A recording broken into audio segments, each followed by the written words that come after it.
Hi, welcome to the DevOps Lab Demystifying ARM Templates, this series. On this episode, we dive into parameters in ARM. How, what, where, why? We're going to explore all of that on the DevOps Lab.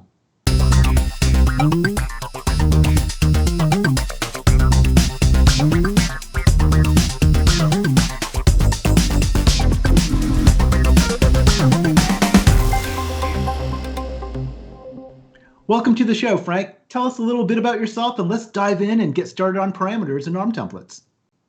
I thank you for the invite, Abel. Well, I'm Frank Boucher. I'm a Microsoft Cloud advocate, and I've been working on templates, and I love them because they are very, very useful to deploy.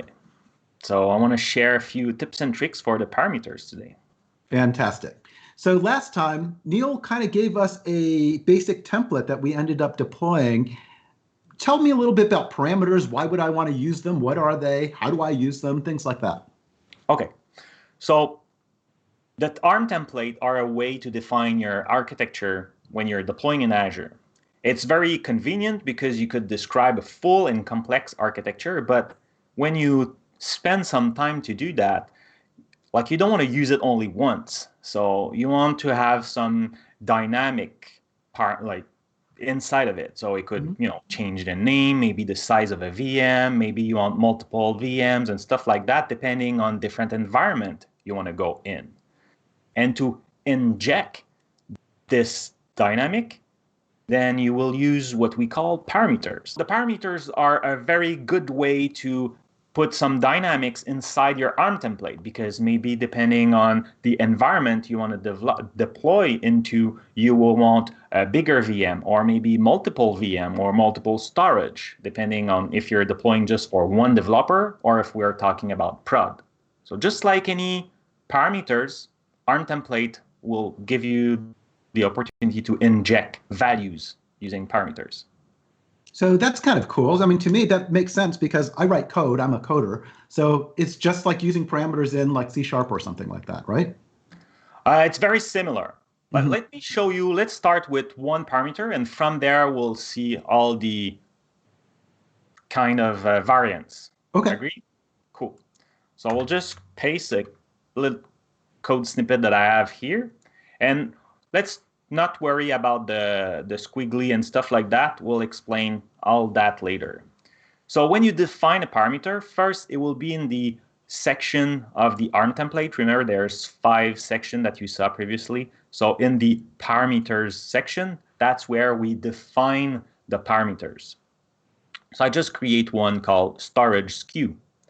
And in an ARM template, you have different type of parameters. So like the easy one will be string, int, boolean. Those are kind of obvious. You also have objects and secure string and objects, secure objects. Those are a little bit more complex. And you also have arrays where you can put many different things in it. Like and the fun really begin when you start, mixing them. Like you could have like an array of objects and many different things. But now it's going too complex too quickly. So let's focus on this one. So for storage SKU, what I really want is passing a string. So I define just string like that. But I don't want people like my user to enter any kind of value. Hello world won't work as a value. So I want to allow only specific value. So I put the specific value because I know what I'm expecting. If I was talking about size VM or things like that, it will be different value. But I decide what I want. It doesn't need to be all the values. And then a really good way is to put a default value because, if you ask too many questions, people tend to just reuse whatever the previous user did because it was working for him, so it will be working for me. So a lot of time, let's say I'm creating a VM, the default value will be the smallest VM because otherwise everybody will take the biggest one. Right. And then an important point that is often missed is it's really worth it adding a description because this is what will show up as error or if you're deploying using the Azure portal, has description so people understand what you are expecting, because it may be super clear for you, the creator of the ARM template, but maybe less for the users. Okay. So that's an ARM template. The beauty of using the tool, the extension in Visual Studio Code, is if I want to add another one, I just need to type ARM, and this time I type P for parameter, and I will be able to add a parameter value just like that. And nice. I could add another name. Let's say I want to put storage name. And of course, again, for this, I don't have a lot of variety here, but it will be also a string.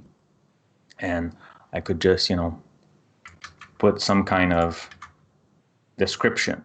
So now I have 2 parameters. Cool. So you mentioned that these were both strings. What are the other types that you can have for your parameters? So if I do this, the tool will give me the what's possible. So it could be a Boolean. So I could say, true, false. Could be an integer. How many VMs do you want? It could be like that. An object and a secure object will also be very useful, because you could define a full object as JSON kind of thing and pass it right away. Cool. Okay. So it could be all the properties and everything, just like create this. In a more complex deployment, that would be very, very useful. In our very simple one that we're doing right now, like it will be over the top, but in a more complex scenario, it could be very useful. Got it. And then if we go with string and secure string, those will be very also useful. The secure string, I'm thinking about if you're using a key or a password. Though, like later, I will show you a better way to pass a password. But secure string, sorry, this is hard. Secure string, will never show up. That's definitely a big plus if you're passing sensitive information. Got it. So then I could still pass in just like a normal string, but in this case, anytime the log files tries to print stuff out, it'll just print the little stars instead? Yes. Perfect. So it's secure. And then there's array that we just jump over. That's an array of all the other types. So you could be passing an array of string or an array of objects. So it can go very complex. It's very, very powerful when you start mixing those. Cool. So now, as you can see, I will just put string back here. Voila. So now, as we can see, we have a little yellow squiggly. I know it's so, and it says that the object is never used because, yes, we defined 2 parameters, but we are never using them. So now let's use them. Okay. So if I go in my description, here I had the first resource, so that's my resource, and it's a storage account. So I want to change the storage account name.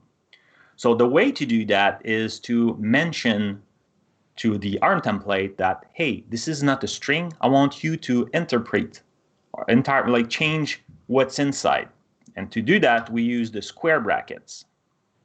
And now I want to use a function. I know we didn't see that yet, but let's just assume right now that we all know what's a function, and I will use the function parameters. So this function will return the value of the parameter I'm passing in it. So here I want to know the value of storage name. So just like this. And I will copy paste it just here because it's the same thing. Okay.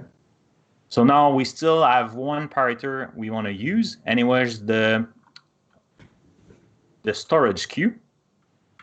So we'll just go in storage queue here, and I will change the value. So I will go again, square bracket, parameter, and I specify my name. Just like that. So this is all awesome. And now I have nothing, like no more squiggly, so it appears to be okay. What I can do also is check in my terminal in the Visual Studio extension. sometime if I do, let's say I forgot something or I did a typo, maybe let's put a typo there. I will put storage, remove the E. Now we'll see that I have an error that is visible. So it's very useful like that. You could just, clean your errors in there. Because sometimes when the template is big, you will miss one of those little squiggly, the red line in your ARM template. Mm-hmm. But, it's easier to find them. And then if you click, it will just bring you right to the point. Cool. So how do I set the value of a parameter? Excellent. So you could, I think with Neil, when you deploy, you use a Azure CLI command or maybe PowerShell. Mm-hmm. So you can still do that. And you could pass the parameter as just a series of value, a key pair value. Or like if you're in PowerShell, it will be a hash table. But it's not very convenient. And usually people will use what we call a parameter file. And you will have a parameter file by environment.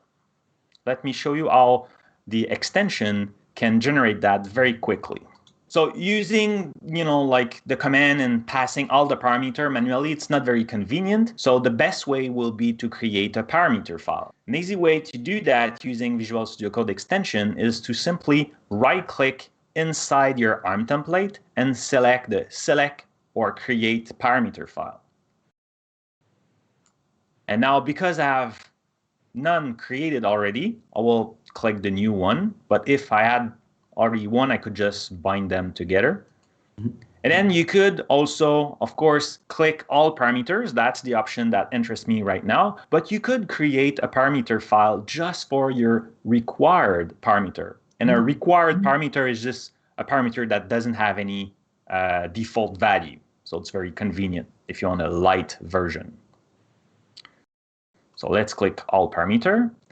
By default, it will create a file and just the same file as your ARM template and use .parameters.json. Let's do this. And now I have it. Cool.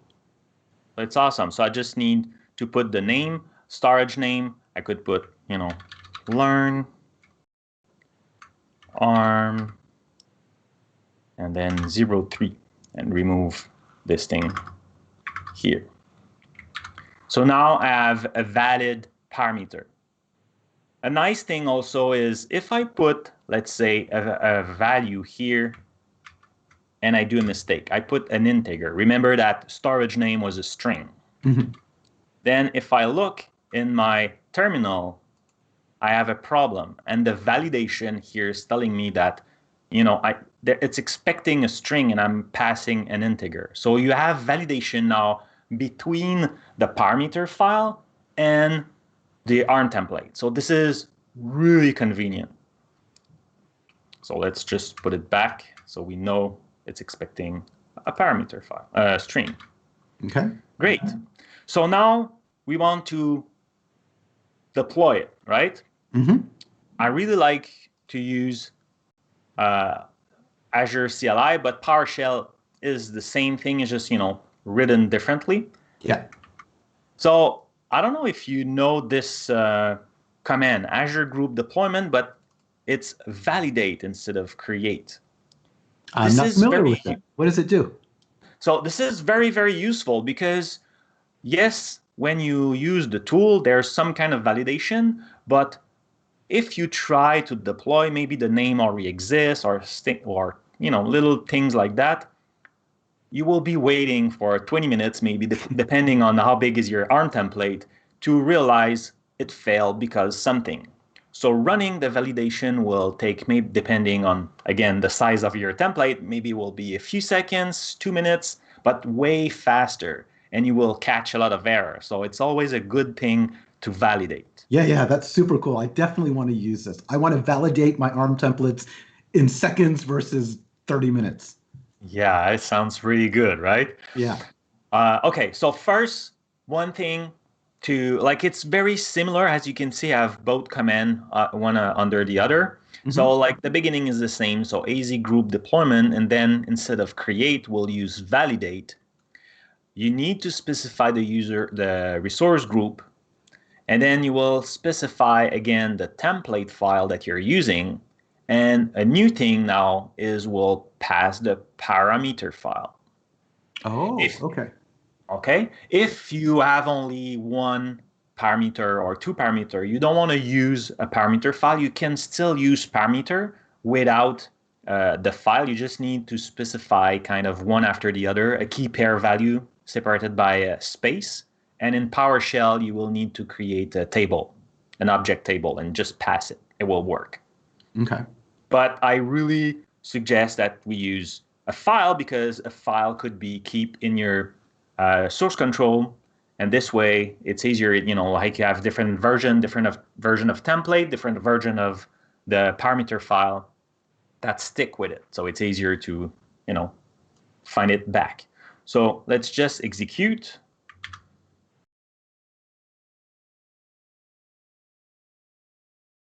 I'm using the extension, so it catch that this is an Azure CLI command, so it copy paste it in my terminal just behind it. Okay. And when you validate, I see now I have an error, apparently. So there's something wrong. And this is not a valid storage account. Must have between 3 and 24 character. Why it's not? Oh, lowercase only. Oh, lowercase. See, I missed that one. So excellent. So now we go back and we just put the lowercase. And also the A. In like later, we'll see how we can manage those kind of exception inside our ARM template. So teasing for the next episode here. Yeah. Do you need to fix the A also? There was a capital A in the ARM template. Oh, right. Wow. Very attentive. You know what's super cool though? We caught that error in seconds, not in 30 or 40 minutes. Exactly. Yeah, no, it's exactly that, right? If we run the template, it will run. Even creating a storage is very fast, but it will take a few minutes to see that. So now let's run it again just to be sure. And now I should have, so a long answer, and usually it starts by error null, but not usually, it starts by error null, and it's a long answer. That's what we want. It's what will look the answer, like the full structure. Mm-hmm. That's cool. So I mean, we should be good now. So let's again clear the screen. And now I want to run the Azure deployment create. So just like last time, same thing, we specify the resource group. Since it's a deployment, I will put a name. When I have a script, sometimes I put the timestamp in there just to retrieve them from the Azure portal. If I have an error, I want to dig into it, the information will be there. So that's always cool. So same thing, parameter, the template. And again, just like validate, I pass the parameter file. So, and I like to put verbose. That's on me. You don't need that. I like to see as much detail as I can. Mm-hmm. Especially when things go wrong. Yeah, especially when things go wrong. But of course, it will work this time. Of course. So now what we're doing is using that ARM template we just built and the parameter file from the Azure CLI. Now you're going to go ahead and deploy that ARM template. Exactly. So for us, it will deploy exactly the same resource that we have before, but now we have a parameter. So I could give you my parameter, my ARM template in my parameter file that has a model, and then you could just change the name or create a copy for production or for your dev environment and put, changing the name or the size of the thing you need. Yeah, that's great. Changing the structure. I just need to change my parameter file, and then that's good enough, huh? Yeah. Perfect. There's one thing while it's deploying, there's one thing I didn't mention, and it's very, very, very powerful, and in fact, it's secure in the parameter file. I would like to show you that if you agree. Oh, well, just after. See, now we have it took 64 seconds, and it succeeds. So now we have our ARM template. Cool. So it deployed our resource into Azure. Exactly. Like nothing was changed that previously, except now I have parameters. So if I want, I could change different things in it. Cool. Oh, So you were going to show me something about securing something, right? Super yes, secure or something? yes. So what I want to you, like remember I told you like we have now a way to pass secure string so it doesn't show in logs. Right. But if I put the parameter file in a storage or if I share those, I don't really want also my password to be in plain text in there. Sure. So there's a way to reference. We'll just close this terminal since we don't need it. So there's a way to reference. So that's where the reference a key vault. So a key vault is a very secure place in Azure. We'll spend more time in it when we get into the detail deployment. But in Key Vault, you can have secret, certificate, and a lot of information in one central place. I'm sure you have nice links for us in the description about Key Vault. So Key Vault, and you will pass the ID. Key Vault, of course, I put some generic value here, but it will be like the subscription ID, resource group. Like you pass all the information until the name of your secret you want to use. Cool. And just specify the name of your secret there. So when you will be deploying, then Azure will go and read that key vault, take the value, inject it into your parameter file. So your ARM template here won't see a thing. It will just assume you pass the value, and nobody will never know what's your password. Oh, that's great. So now I don't need to save my passwords into source control or anything like that. It's held in Key Vault and then injected in during runtime. Exactly. So no more mistake to see, in the Git, and everybody know now that your password is password 133 or something like that. Yep. So it's definitely more secure to do it. Of course, I didn't use it right now because we are still in a very early stage of our deployment. There's not a need for that, but it's one of the things that is it's very easy to implement, right? You just need a key vault, you set it up first, and then you use it. Awesome. Man, this stuff was super cool. Parameters are super useful in ARM templates, and I really can't wait to start using them in my own ARM templates. For more information on parameters in ARM templates, click on the links below. There's also a link to our GitHub repo where you can see everything we have done in detail. And everyone, join us next time as we dive in deeper into ARM templates and look at variables on the DevOps Lab.